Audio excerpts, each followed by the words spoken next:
Muchas gracias, doctor Enrique de Rosa, por recibirnos en tu consultorio. Doctor en psiquiatría.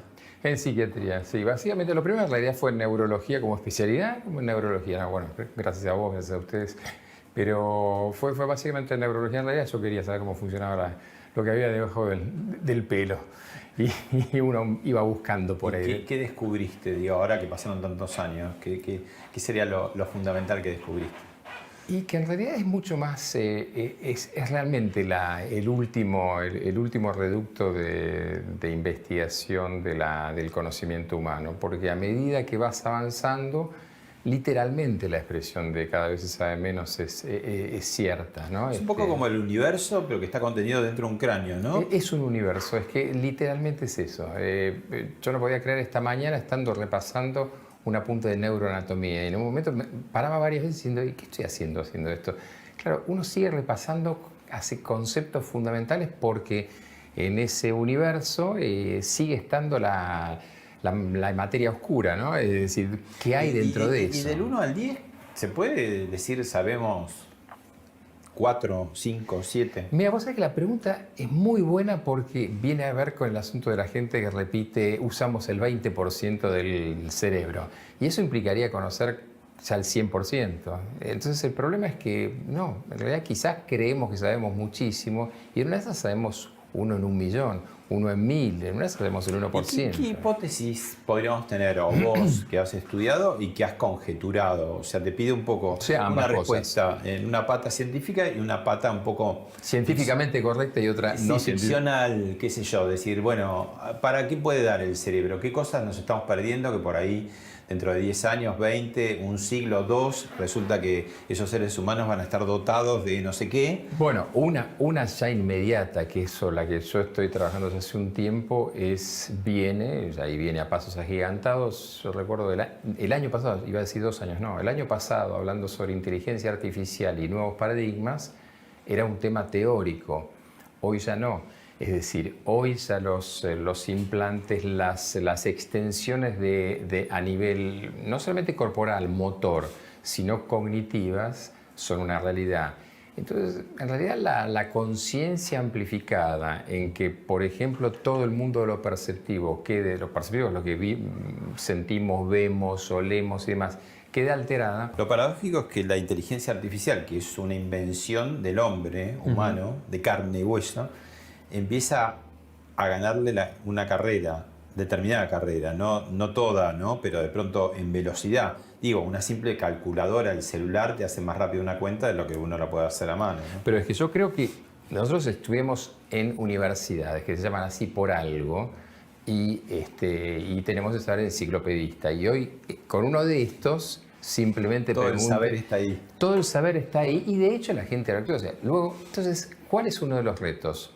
Hoy las inteligencias no son la de acumular conocimiento, sino casi nuestra inteligencia tiene que ver con filtrar y descartar conocimiento. De hecho, ciertas líneas filosóficas como el esencialismo y el minimalismo se empiezan a instaurar en la ciencia, en la que la idea es, gran parte del obstáculo del saber es el mucho saber. Entonces la idea es ir sacando para ver cómo uno puede filtrar.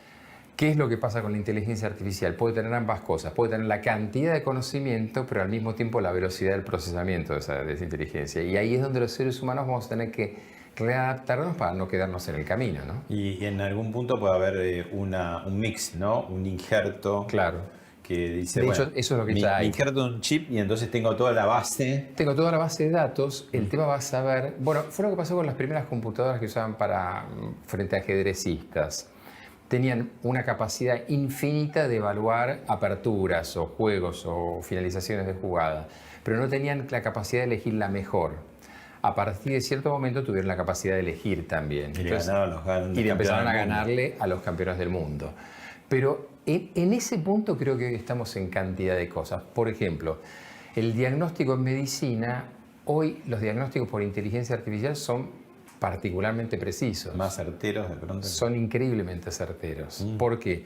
Porque evalúan cantidad de datos Y en una de esas no le ponen emocionalidad, que por ejemplo hoy estamos inundados de una patología y una emocionalidad ligada a ella. Prejuicio, ¿no? Que es la gran emocionalidad. El prejuicio y el prejuicio, claro. y el prejuicio. Yo no puedo evitar pensar, porque tocó vivirla, el comienzo de la epidemia del SIDA frente a esta, la del COVID-2.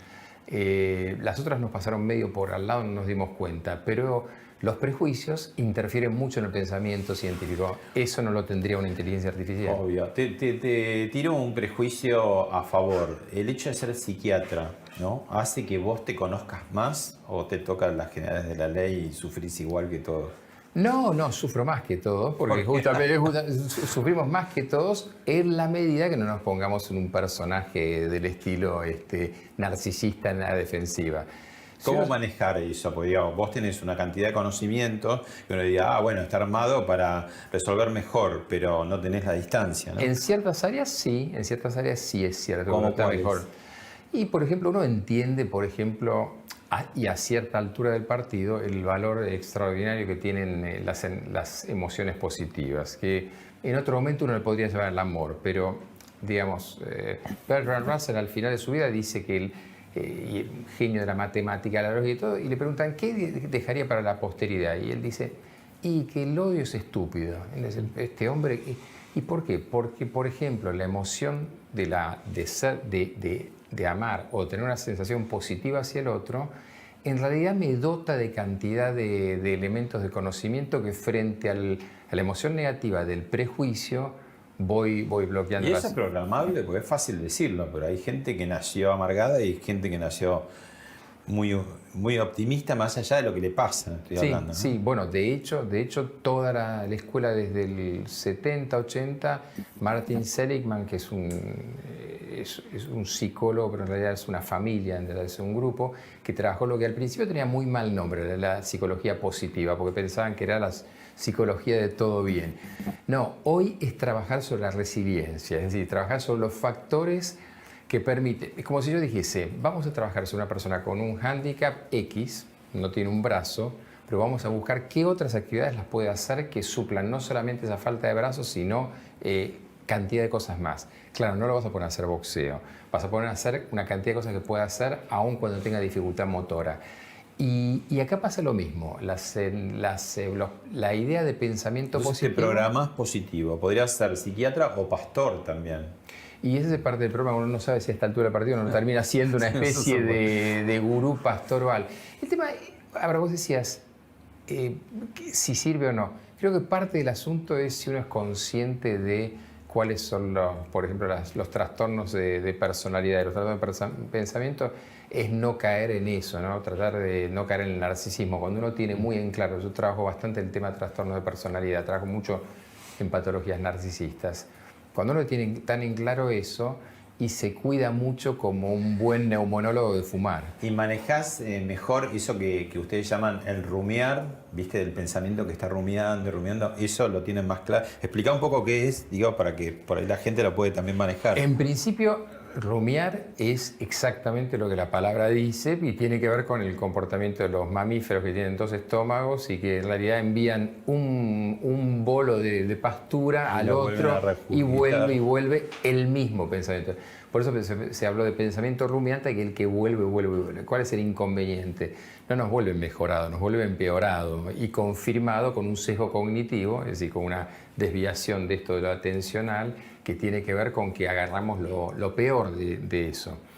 Bueno, ahí sí ayuda, porque en realidad uno sabe que no se trabaja con el pensamiento, se trabaja con comportamiento, concretamente los trastornos obsesivos, y que la clave es el pensamiento rumiante, que vuelve y vuelve, y la confirmación del pensamiento.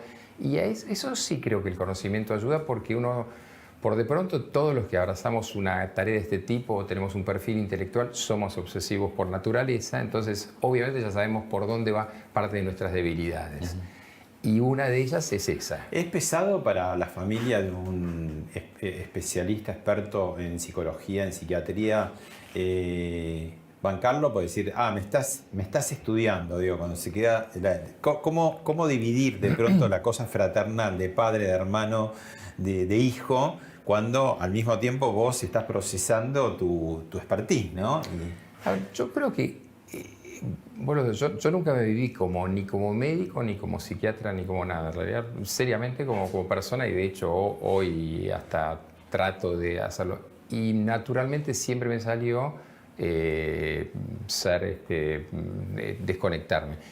Le pasa a muchos colegas que están constantemente con el personaje puesto. A mí me parece que las profesiones o los saberes técnicos tienen que ser eso, una técnica que uno utiliza para un momento y no que lo tome, ¿no?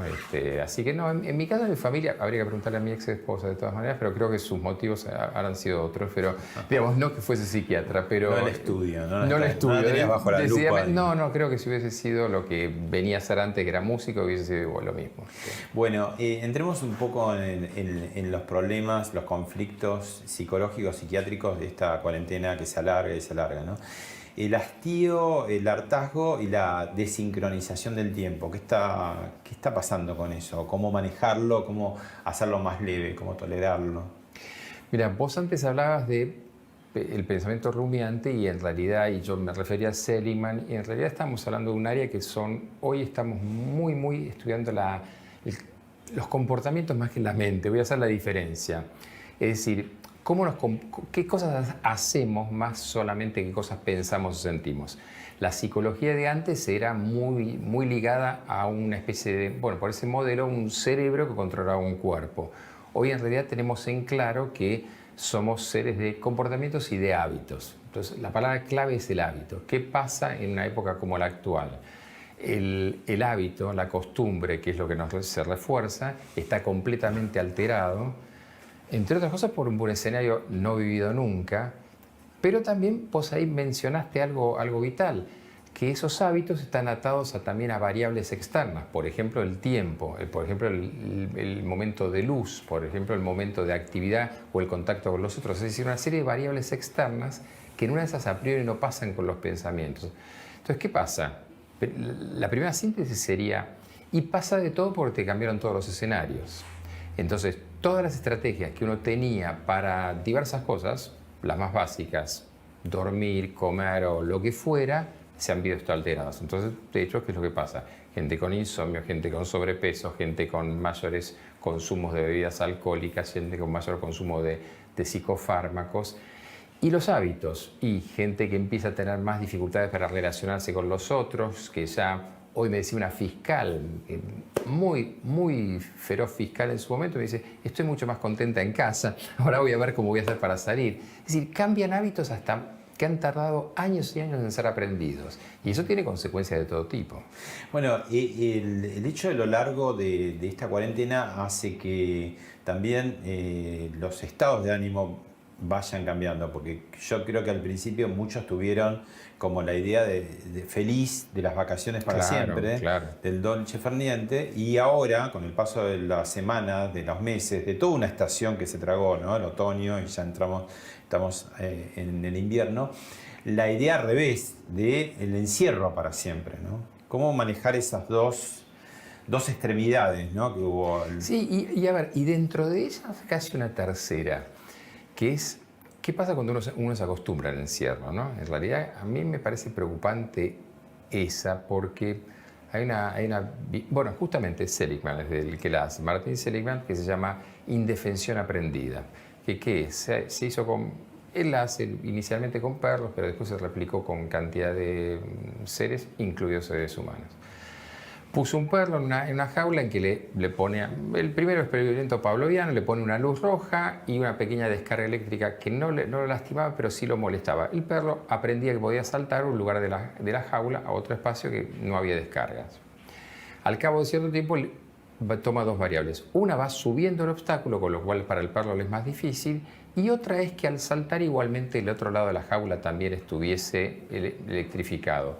¿Cuál es la variable? El perro prefería quedarse en el estadio de disconformidad, aun cuando no eran jaulas cerradas, eran abiertas, podía escaparse. Eso que somos animales de hábito, querría decir. Y ese es el punto. Nosotros, en realidad, esto es un gran experimento social. Mundial, hecho, no voy a entrar en tesis conspiranoicas, pero hecho a propósito o no, pero la realidad es que los que estamos todos en el tema del comportamiento humano y el tema de la propaganda en el sentido de como manipulación del comportamiento social, es sí nuestra época del dorado, porque nunca en la historia de la humanidad hubo la posibilidad de tener 2/3 de la humanidad dentro de sus casas y con la posibilidad técnica de evaluarlo. Es increíble. ¿Cómo se maneja el tema de la intimidad personal, te estoy hablando, ¿no? Porque el tema de tener que estar encerrados, la mayoría de la gente, no en grandes casas o grandes departamentos o en country, sino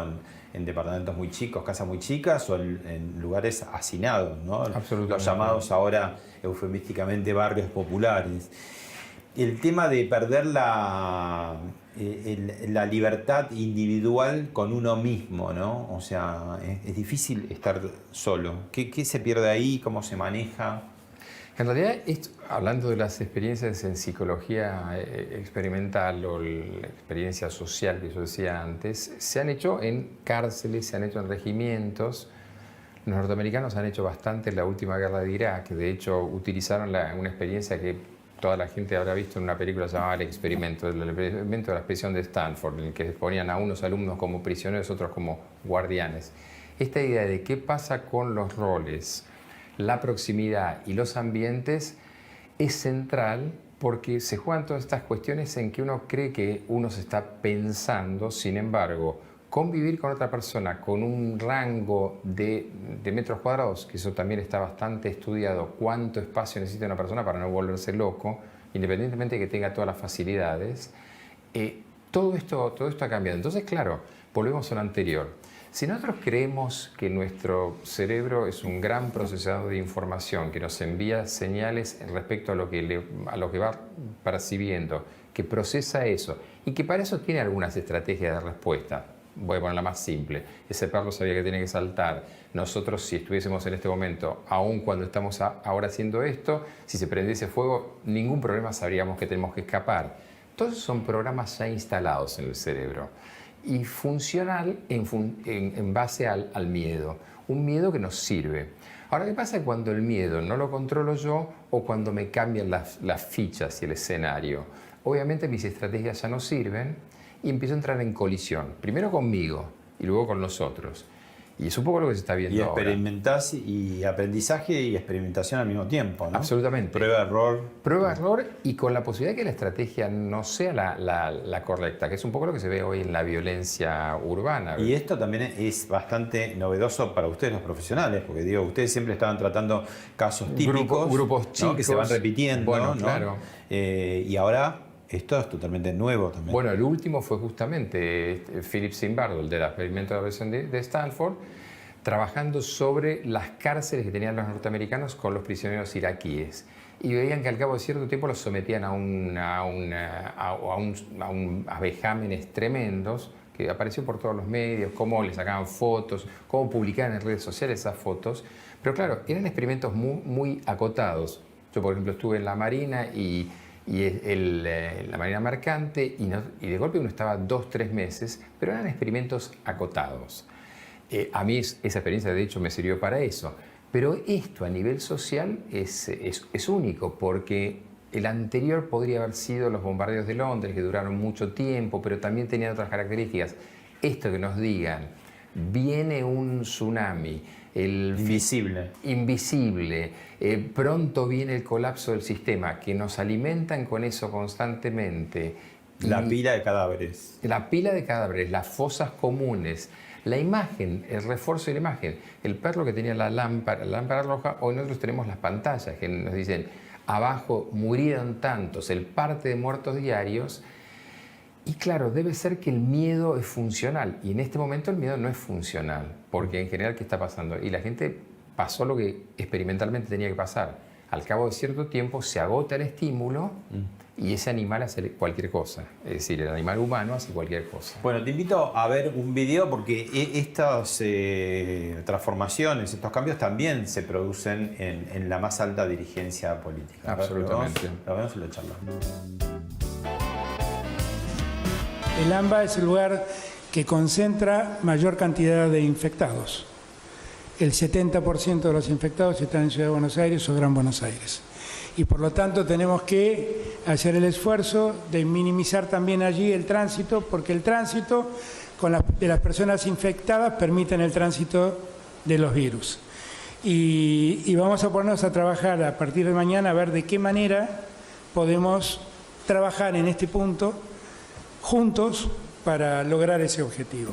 Bueno, pongamos en un diván a este trío tan dispar, ¿no? Hay dos oficialistas, pero con sus matices importantes, y hay un opositor, ¿no? Es una escena que no hubiéramos visto en Argentina normal, si caben esas dos palabras juntas en algún momento de la historia, pero bueno, comparada con esta normalidad, ¿no? ¿Qué ves ahí? ¿Qué gestualidades, qué palabras, qué silencios, ¿no? Ya tenemos muchas experiencias, porque no es una sola, han pasado varias conferencias de prensa. No, me reía porque digo, ¿quién lo habrá elegido? Porque hay una cuestión en cuanto al discurso fabuloso. La cantidad de veces que se repite la palabra juntos o codo a codo ya habla de la estructuración del mensaje, ¿no? Digamos, nosotros tenemos un mensaje verbal, un mensaje implícito, un mensaje, la prosodia, que es el mensaje gestual.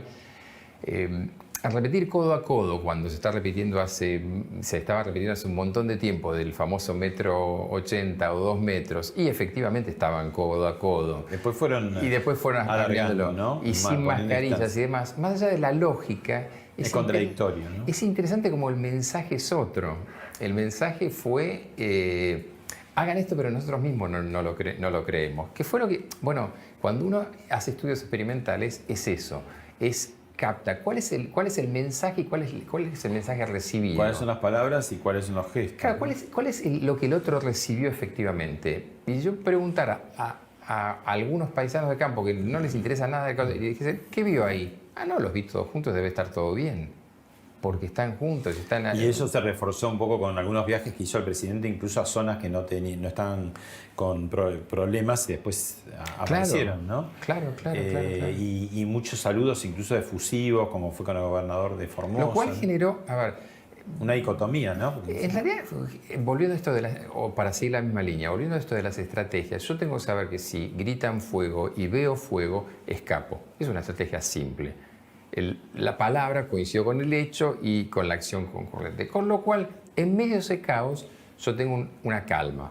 Aumenta mi sistema, hablando de neuroanatomía, aumenta mi sistema de liberación, me pongo nervioso, pero me pongo nervioso útilmente porque voy a poder correr. Y la palabra y la acción están coordinadísimas. Y está todo coordinado y tomo forma.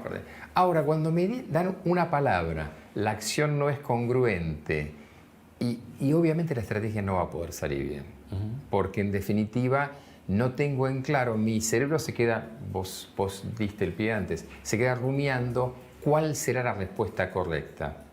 Esto ¿Y qué efectos tuvo esta desincronización que no ha cambiado? Digamos, ya llevamos varios meses y sigue este discurso por un lado, gestos por el otro, y la cuarentena sigue. Claro, yo estaba pensando que esto los japoneses zen le llaman mondo, ¿no? Cuando uno plantea un problema sin ninguna solución. El ejemplo, dicen cuál es el sonido de una palma de una mano. Una palma no aplaude, así que no hay ningún sonido. Lo que pasa es que la gente se queda durmiendo hasta que se da cuenta que no tiene solución.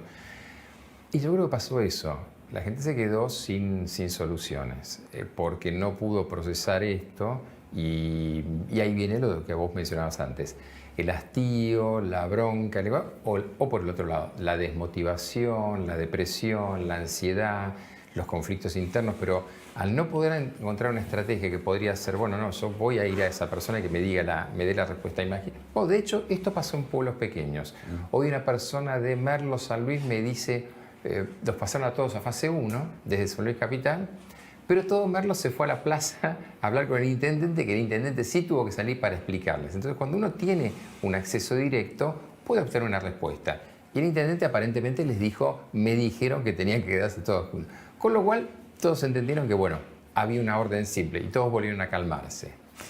¿Por qué se plantean, digamos, tales extremos como cuarentena rígida o sos anticuarentena? Digo, como si en el medio no hubiera cantidad de matices, ¿no? Bueno, de hecho, eso sí creo que es una construcción nuestra, como tantas otras que somos especialistas en fanatizar la molécula, ¿no? Digamos, creo que, bueno, hace muchos años, en la época del gobierno de Cámpora, creo que hubo un profesor en la facultad que enseñaba fisiopatología peronista. De hecho, Iván Isevich. ¿Y cómo era ese? No tengo ni idea, yo no me tocó, pero una prima cursaba y había una explicación del...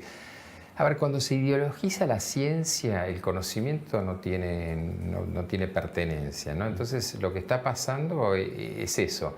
La cuarentena o el periodo de distanciamiento social tenía una lógica. En la medida que yo puedo explicar esa lógica, la gente y los profesionales pueden entenderla. Mal llamada es el distanciamiento social, ¿no? Pésimamente llamada o perniciosamente llamada distanciamiento social, porque es lo que menos teníamos que tener. Teníamos que tener un incremento en lo social con distanciamiento físico. Claro. Entonces, ¿qué pasó? Ya la palabra distanciamiento social generó la sensación que yo no tenía que verme ni tratarme con el otro.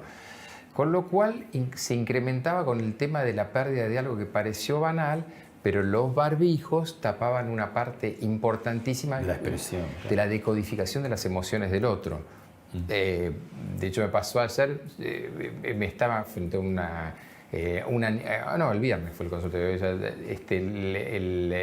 Estaba hablando con un paciente y me dice, yo no sé si está riendo o no, claro. No, sí, me estoy riendo. Claro, no podía decodificar si era chiste o... No puede decodificar eso. Bien, el tema del tiempo en la vida de todos nosotros es crucial, ¿no? Porque nacemos, nos desarrollamos, morimos, el tiempo, ¿no? Soy niño, quiero ser adolescente, soy adolescente, quiero ser adulto, soy adulto, no quiero ser viejo, no, claro. Porque después me voy a morir. Y en esta cuarentena, digo, también hay un tema del tiempo, ¿no? Para los jóvenes, es decir, me estoy perdiendo mis mejores años de mi vida, no puedo tener fiestas, no voy de viaje, no puedo tener romances.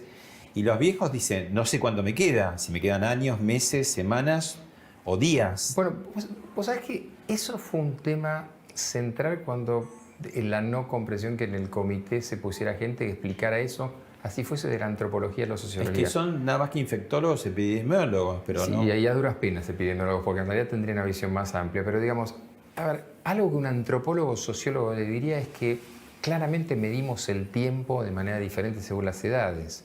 Entonces, la percepción del tiempo de una persona de 80 años, que se le iba a decir, mire, quédese porque se va a morir, y a mí que, sí, ya sé que me voy a morir, si es lo que pienso desde hace 10 años todos los días. Y esto es lo que pasa. En realidad no se midió eso. Entonces un día me entero porque por televisión están pasando una señora que la arrastran por Libertador por ir a tomar sol. Porque iba con su reposera. Iba con su reposera, claro, y la señora vaya a saber lo que se le estaba cruzando por la cabeza. O gente que llorando me envía mensajes por audio, por las redes, diciendo no voy a volver a ver nunca más a mis nietos. O a la inversa. Sí. Los chicos que creen que esto no va a terminar nunca, no van a ver nunca. No hay un boliche más en tu vida. No, claro, y no vas a ver nunca más nadie, ni que hablar de la vida sexual en los adolescentes que, por ejemplo, la han comenzado o no. Entonces se complica todo porque la vida en realidad y el tiempo es una suma de expectativas, de cómo voy midiendo los elementos que faltan en mi vida. O sea, acá en la cuarentena se habló mucho que no se hicieron test a tiempo, que no hubo rastreos, pero poco se habla de la salud mental, ¿no? Y es un tema que ha quedado de lado. Es más, el presidente, bueno, ya pasó de esa etapa, pero al principio se enojaba si le decías, tengo angustia. Se enojaba. Con Silvia Mercado de Infobae dijo angustia y casi se la come. Realmente hay mucha gente angustiada. Es angustiante salvarse. Angustiante es enfermarse, no salvarse, no preservar la salud. Ahí vos tenés, ¿no?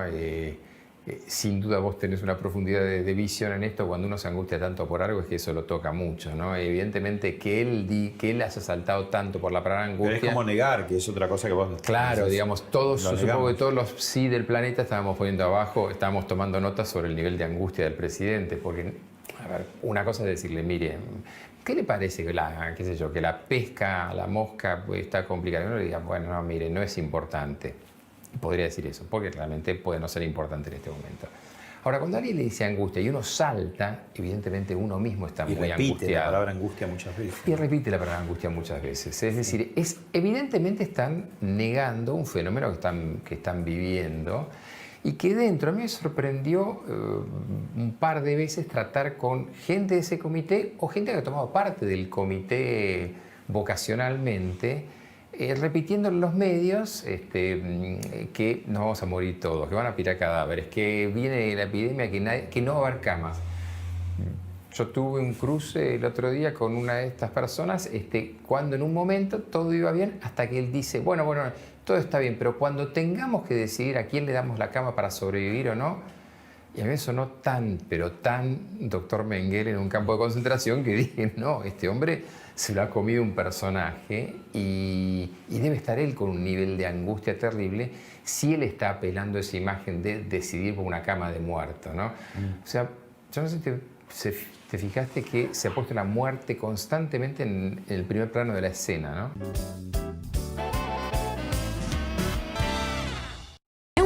Le encontramos la vuelta para que puedas llevarte todo lo que necesitas cuando vos quieras. Por eso, contás con nuestra semana de ofertas. Hasta el miércoles 29 de julio, 3x2 en cervezas, gaseosas y galletitas seleccionadas. 30% en vinos, espumantes y...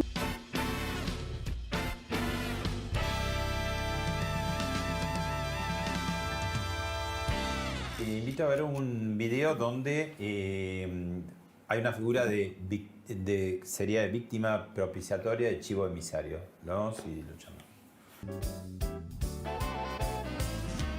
Desde anoche se podía salir a correr, pero lo hicieron todos juntos en la ciudad de Buenos Aires.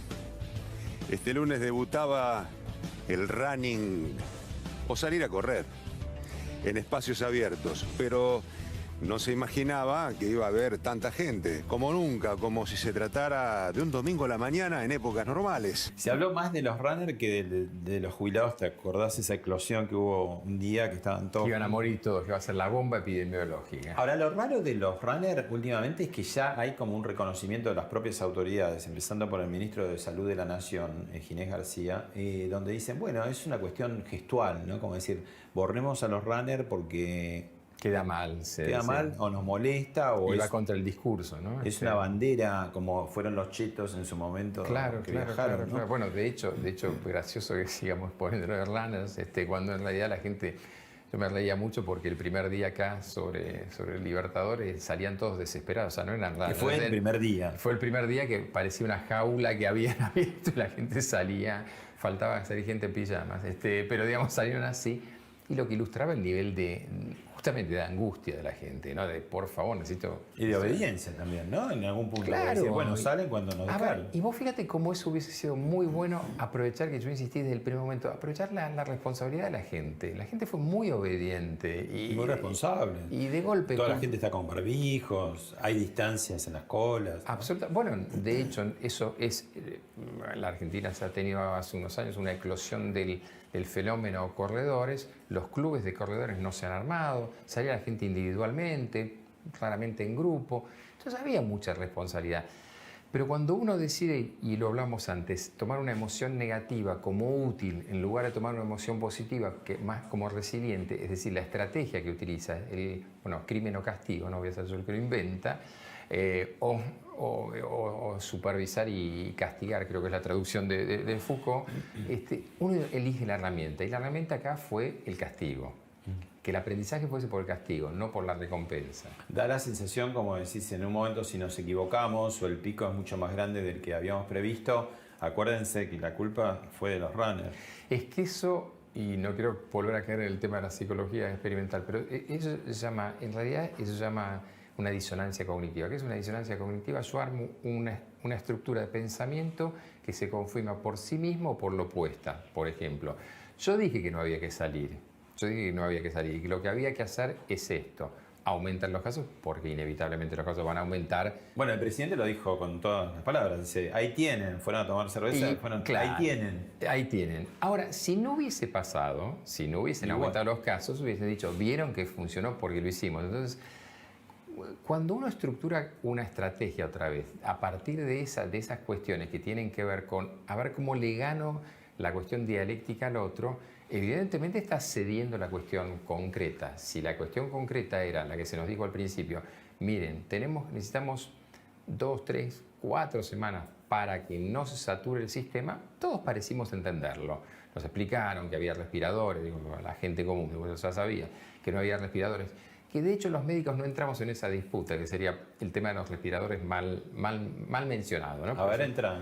A ver, porque no es, primer punto, en el mundo estaba en gran duda si había que usar respiradores o ventilación común pasiva, es decir, las máscaras con oxígeno. ¿Y a qué conclusión llegaron? Y hay, como en las mascarillas, había dudas. Ahora, el tema de los respiradores tenía un grave inconveniente. Es un aparato que requiere un muy hábil manejo con entrenamiento, porque ¿qué pasó en Italia?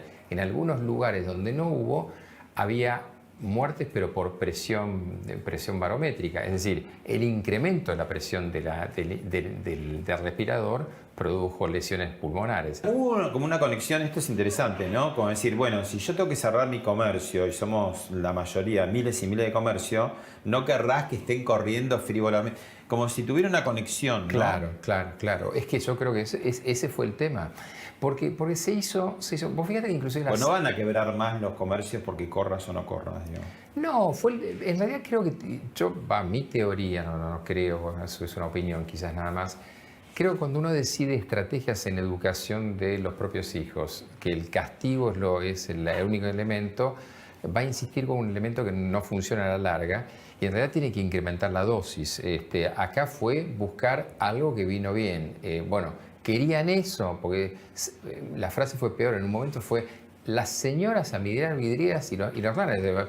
No solamente era un acto de discriminación del mismo lado de machirulos, sino que fue las señoras. Yo no sabía que las señoras hoy lo que hacían las mujeres, lo que hacían era ir a mirar vidrieras. Me sonaba muy hace 40 años. Pero el tema era sentirse culpable, ¿no? Claro. Y en una de esas, si yo me siento muy culpable, voy a ser responsable. Y ahí es donde no funcionaba muy bien. Bueno, vemos otra estampa de estas semanas, de meses de cuarentena.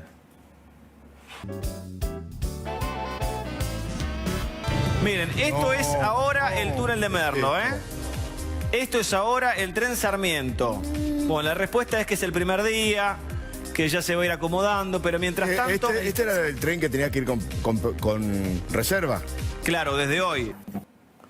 Bueno, acá se da como un contraste, ¿no? Como decís, la provincia de Buenos Aires, particularmente en conurbano, tenés una densidad de población y unas condiciones de hacinamiento, de ¿no? hacinamiento que hace medio imposible. Y después, bueno, no sé si no hay controles en las estaciones ferroviarias cuando llegas a Buenos Aires, pero las estaciones previas en la provincia nada, ¿no? Obvio. Pero la culpa es de los runners. Digo, ahí también se empieza a mezclar un poco. Y la culpa es de la gente, ¿no?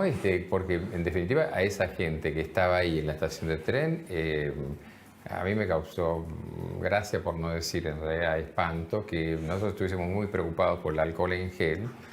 Y los que más o menos tenemos contacto con la realidad de ese tipo, sabíamos que hay gente que no podían no comprar alcohol en gel, no podían comprar jabón, o no tenía agua. Comida. Y eso pasaba, es decir, fue bastante con el tema de la Villa Azul, corte de agua, digo, en Buenos Aires y también en la provincia. Absolutamente, ¿no? Pero con condiciones muy, muy malas. Entonces el problema estaba ahí, no en la gente que luego salía desesperada a buscar un poco de trabajo, porque realmente la gente que dependía del trabajo del día a día para comer. La changa, Pero por supuesto, es decir, no tener en para cuenta la limosna, eso. ¿no? Claro, bueno, pero la vida es mucho más importante. Sí, pero llega el momento, como pasa en los fenómenos de marginalidad, en que el valor vida, tal como lo conceptualizamos en una clase media, es mucho más relativo.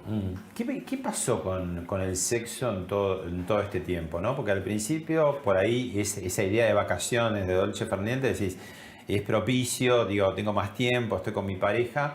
Ahora, después el 24 por 7 te la lleva hacia el otro lado, ¿no? Más, bueno, todas las situaciones sexuales de flirteo, noviazgo, hasta amantes, ¿no? Bueno, ¿Puritanos a la fuerza, de alguna manera, en la cuarentena? En realidad pasaron varias cosas. Una, que el otro día justamente hablamos con alguien por el tema de todo lo que está pasando en redes, florecieron mucho más todos los delitos que cursan, delitos de naturaleza sexual que cursan por redes. Mucho más femicidio. Mucho más grooming, mucho más acoso, mucho más tipos de extorsiones sexuales y demás. Para adentro, mucho mayor violencia, es decir, esa sexualidad contenida, porque las parejas abiertas hoy no podían tener la posibilidad hasta de expandirse como naturalmente, se veían con la misma persona. el incremento de los casos de violencia de género, que al día de hoy no sabemos. Yo hace 2 meses propuse que hubiese una observación sobre al menos causas denunciadas, pero claro, estamos en la misma cuestión que el tren en el conurbano. No hay la cantidad de recursos humanos para hacer eso que se propone. ¿Cómo se hace? Y la otra cuestión es algo que ya el otro día sí me comentaba un abogado que se dedica al tema, es el incremento de los divorcios en función de esto. Entonces pasaron varias cosas. ¿Que hay más divorcios, decís? Hay mucho más divorcios, sí, aparentemente sí. Bueno, hay mucho más. ¿Es la prueba de fuego para decir andamos bárbaro o no andamos? Antes no andabas bien, te tomabas un café o te ibas o qué sé yo. Ahora están obligados a convivir, ¿no? Yo te cuento un poco lo que va a pasar en todo el terreno de lo psicológico, sexológico y demás. Va a pasar igual que, no mal ejemplo, sino lamentablemente bueno.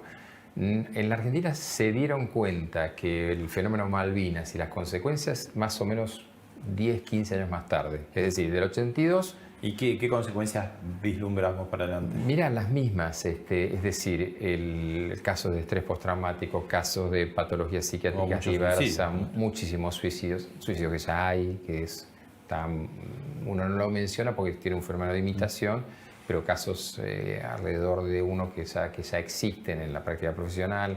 Es decir, hay muchas cuestiones que van a empezar a pasar y muchas cuestiones ligadas a esto que estábamos hablando, ligadas a los conflictos respecto a la propia sexualidad inclusive.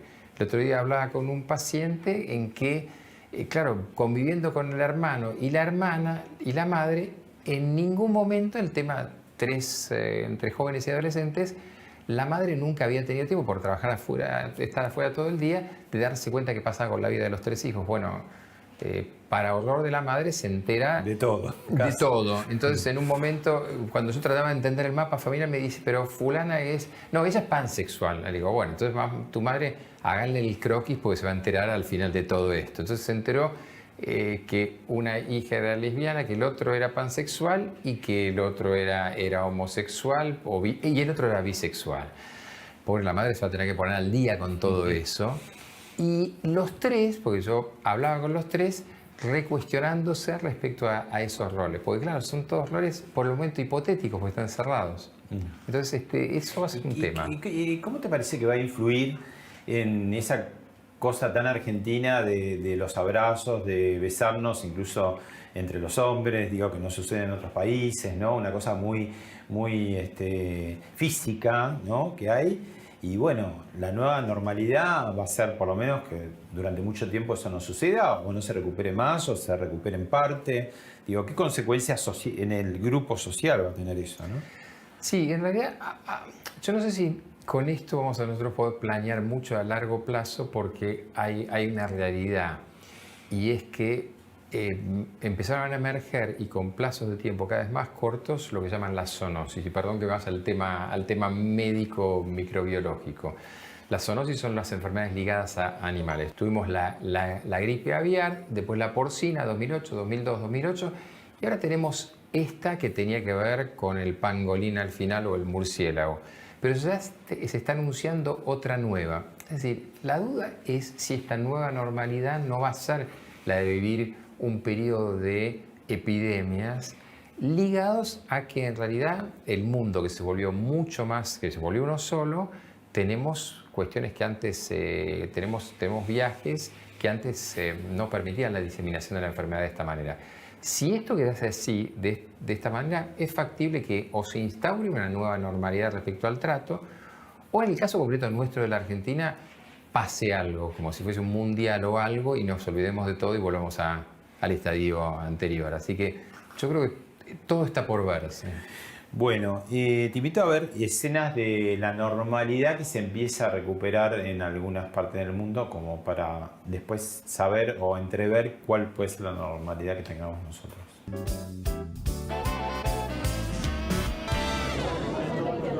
La República Checa celebra el final de las restricciones por la pandemia. Cientos de personas han participado en una cena el martes en el emblemático Puente de Carlos de Praga. En el país han llegado a los 400 muertos por el coronavirus y los contagios rondan los 12.000.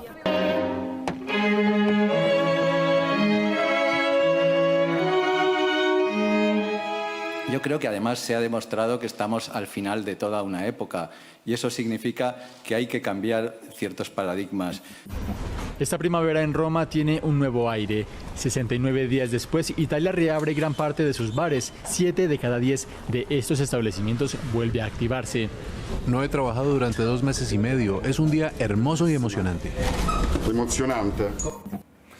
Bueno, ahí veíamos de distintas maneras de normalizar, incluso un teatro lleno de plantas en vez de los espectadores, porque bueno, los teatros, los espectáculos, los estadios parece que son los últimos, ¿no? Eso seguramente va a ser así, y eso tiene una lógica. Hasta que no tengamos algún elemento que nos dé cierto grado de seguridad, obviamente estar en lugares cerrados no es... Y además la nueva normalidad va a incorporar o va a acentuar lo que ya estaba pasando antes de la pandemia, que es la adicción a las pantallas. Las pantallas... Bueno, eso sí sabemos que es cierto, y por eso hoy le estamos dando tanta importancia con esto del comportamiento, con esto del área forense, al tema de las pantallas, al tema de los adminículos, de las extensiones de uno mismo sociales, ¿no? Es decir, nos estamos relacionando socialmente, estamos aprendiendo... Home office. Y lo que está pasando que es que la gente... Una duda es si la gente va a querer volver a un ámbito anterior. Por eso hablaba del tema de los hábitos. Por un lado es factible. Ahora está fastidiada, muy encerrada, pero el fastidio de volver a tomarse un medio de transporte todos los días. Gastar 2 horas por día, volver, encontrarse con otros, porque mal o bien hoy uno logró que la jaulita, la prisión que habita, sea más o menos como uno quiere. Y no hay molestias. Es un poco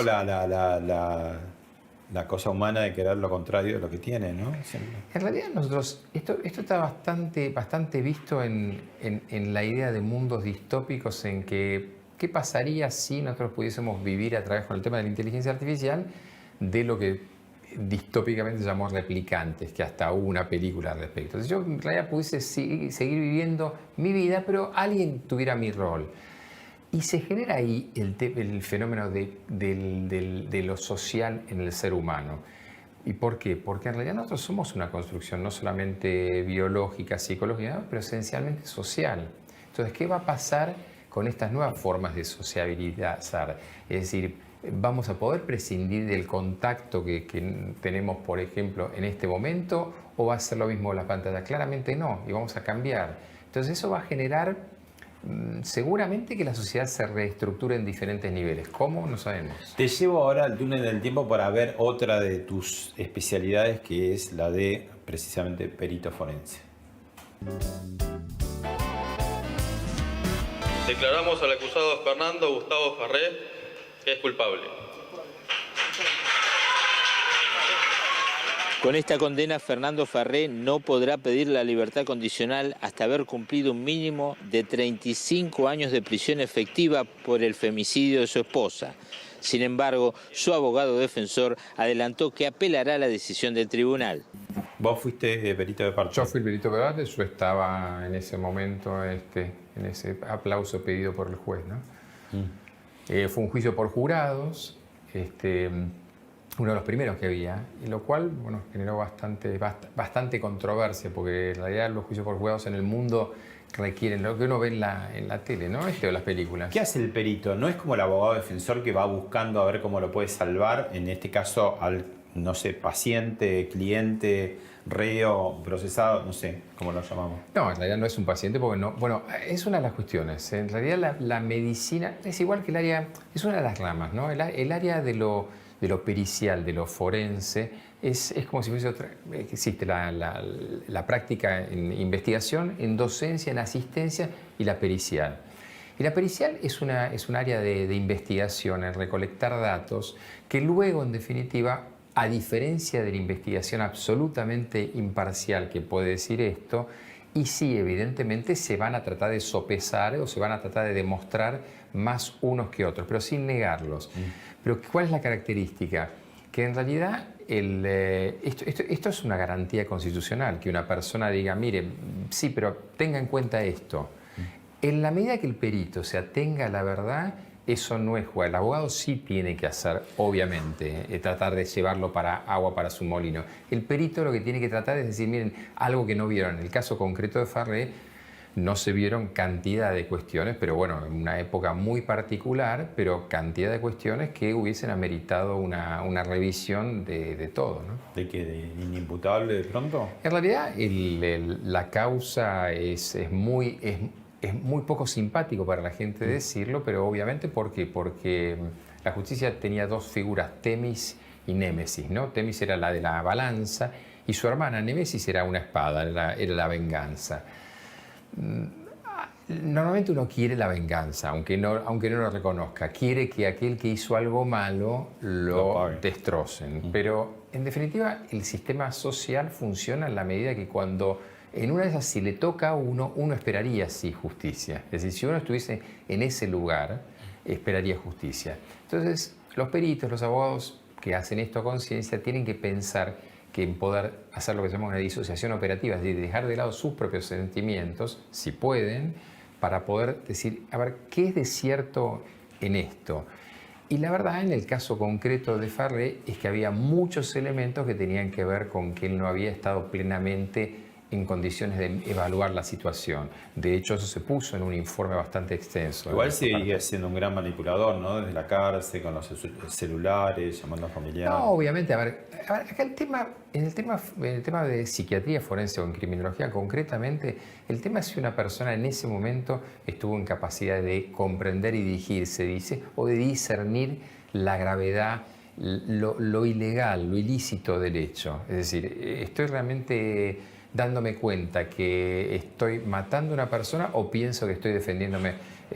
La película Pescador de Ilusiones o Fisher, que tenía que ver con un sujeto que veía monstruos que lo atacaban.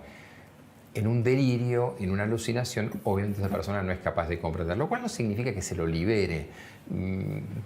¿Te acordarás el caso del parricida de Pilar que mató a su padrastro y a la madre? Ese muchacho, Leandro, tiene una esquizofrenia. Nosotros intervenimos en la parte inicial de la causa, increíblemente macabra. Si uno lo ve como hecho, tendría que recibir el peor de los castigos. Ahora es un enfermo mental. Ahí es donde nuestra sociedad tiene que decidir qué hace con las personas que en esos momentos no pueden estar, porque obviamente no los puedes liberar y al mismo tiempo no los podés castigar. Por eso hacía la cita de Foucault respecto a la cuestión de supervisar y castigar, ¿no? La última cortita, si tuvieras un kit chiquitito para seguir con esta cuarentena, ¿qué le decís a la gente que tenga en cuenta? Que básicamente lo que dice muchísimo esta crisis como oportunidad. Es una excelente oportunidad que esperemos no volvamos a tener para replantearse cuestiones, qué es lo importante, qué es lo no importante, las cuestiones existenciales que antes uno se las puede plantear teóricamente. En estas circunstancias es cuando uno está en riesgo, la propia existencia, sea la física como la social o de los afectos que hablábamos antes, es un muy buen momento para plantearse qué estamos haciendo con el espacio de vida que nos queda.